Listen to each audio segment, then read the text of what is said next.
Does the brand new DJI Action 2 cover your vlogging and content creation needs? Or do you need the Sony ZV-E10 with a few lenses? We have you covered.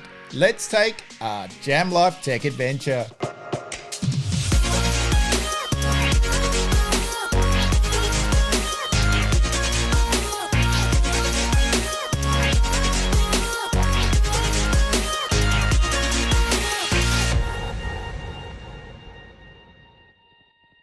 It's finally here, the DJI Action 2, and I've been testing it out over the last couple of weeks and I really love it.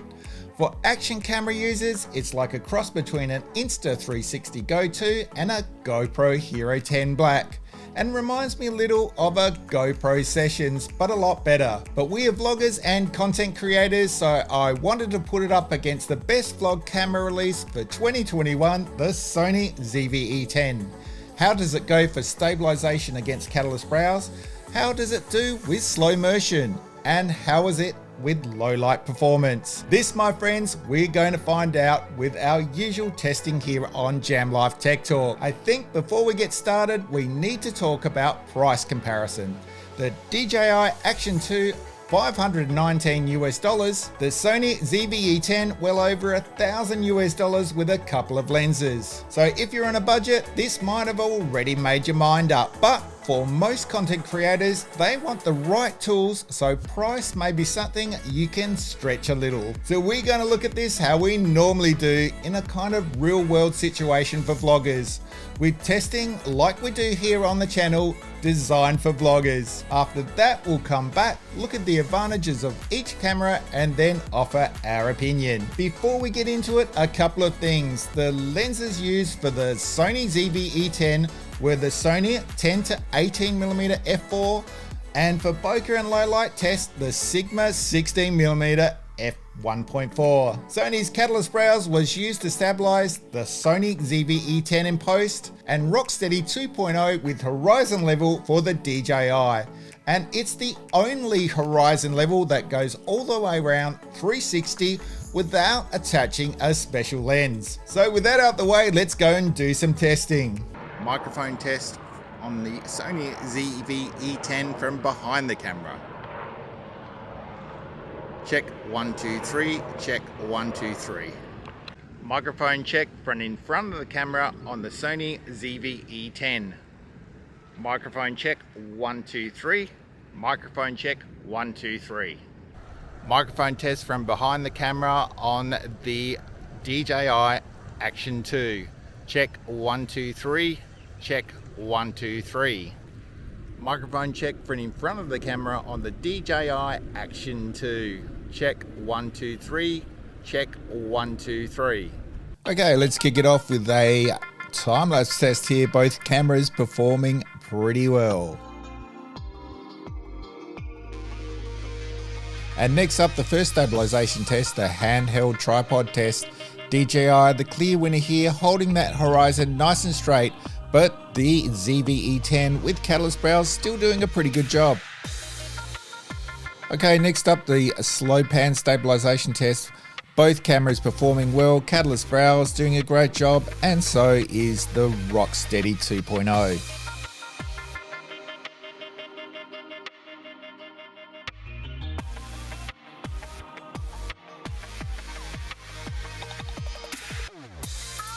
Next, the fast pan test, both catalyst browse and Rocksteady 2.0 performing very well here.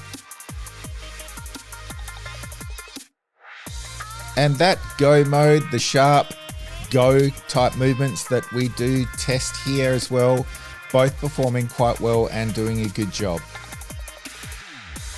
And here's a walking test. That horizon lock performs very well on the DJI.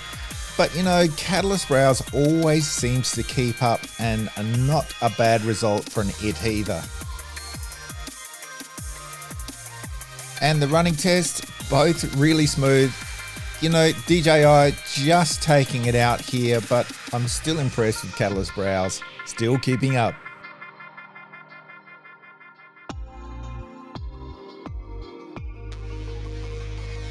And now running on uneven ground, both cameras performing really well, both Catalyst Browse and Rocksteady 2.0 with horizon lock, giving a good result in extreme conditions. Okay, now the walking vlog. You will notice here that Catalyst Browse has a lot bigger crop than what the stabilization of Rocksteady 2.0 does. But both doing an acceptable job. You just have to watch that crop on Catalyst Browse. You're always going to get it. Okay, here's the slow motion test. So DJI at 4K, Sony ZV-E10 at 1080p. You can see the resolution difference here. The DJI is outperforming in 4K. Here's the bokeh or blurred background test on the Sony ZV-E10. This can only be achieved here and not on the DJI Action 2. Okay, and lastly, the low light test. I was really shocked here. We started ISO 100 and the ZV-E10 is just outperforming absolutely the Action 2. Not a low light camera at all, the Action 2. I'm sorry to say.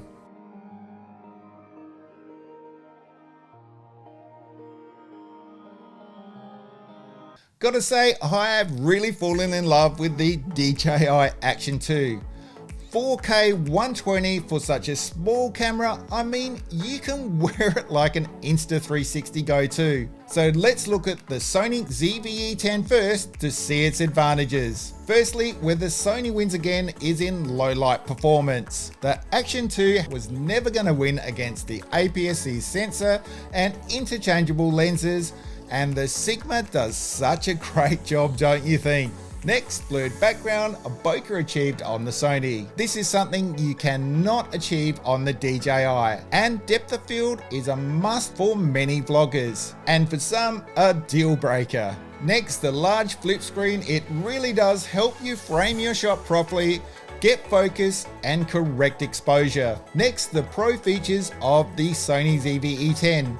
It really does let you be as automatic or as manual as you want. If you're a professional or amateur, you really do have the best of both worlds on this camera. Next, the vast array of lenses you can use with the ZV-E10 does make for a world of different focal lengths, sharpness, and as we discussed earlier, depth of field. So I guess that makes the camera vastly more versatile. So what about the DJI Action 2? Where do its advantages lie? Well, you have to say firstly the price. This camera can be well under half the price of the Sony with a couple of good lenses. And this is a good camera, especially this year. So it's something to really consider. I mean, it's under half the price. Next, size and weight. Many vloggers want to be discreet, and with the Action 2, you really can be. It's so light and small, you can wear it on your head or even attach it to a pendant around your neck. For first person shots and live streaming, it has great possibilities. So next, stabilization. The Action 2 is going to just blitz here. It is really amazing. Rocksteady 2.0 together with horizon level is just perfect. One thing worth mentioning that we've talked about before, and that is low light will catch you out with electronic stabilization with this camera. In a word, it will not work in low light, whereas Catalyst Browse works from gyroscopic data from the camera, so it does work in low light. Again, I'm just putting it out there. And lastly, slow motion. Being able to shoot 4K 120 gives you the ability to shoot 4 times slow motion in 4K resolution. Yes, I'll be using this camera a lot for that reason. To sum it up guys, I really think this offering from DJI is so unique. The 120p in 4K will be so useful in a form factor such as this. I really do love it. I mean, it's so small and compact. I'm going to love having this camera for shots I would not normally get. But if I had to pick one as a content creator, it would be hard for me to let go of my Sony ZV-E10. Depth of field, low light capabilities, and a huge range of Sony lenses and pro features make it the better choice for content creators I think. To tell you the truth, I'm really happy to have both. If you have the means, it's the perfect content creator's toolkit. If you can only afford the DJI, then you have a really awesome vlogging camera option in the Action 2. And a lot would say it's all they need to vlog with, but we want to hear from you guys. Which camera do you think is the best vlogging camera for 2021? DJI Action 2 or Sony ZV-E10? And let us know why. Please leave us a comment below. We always love to hear from you. And with that, we'll see you on the next Jam Life Tech adventure.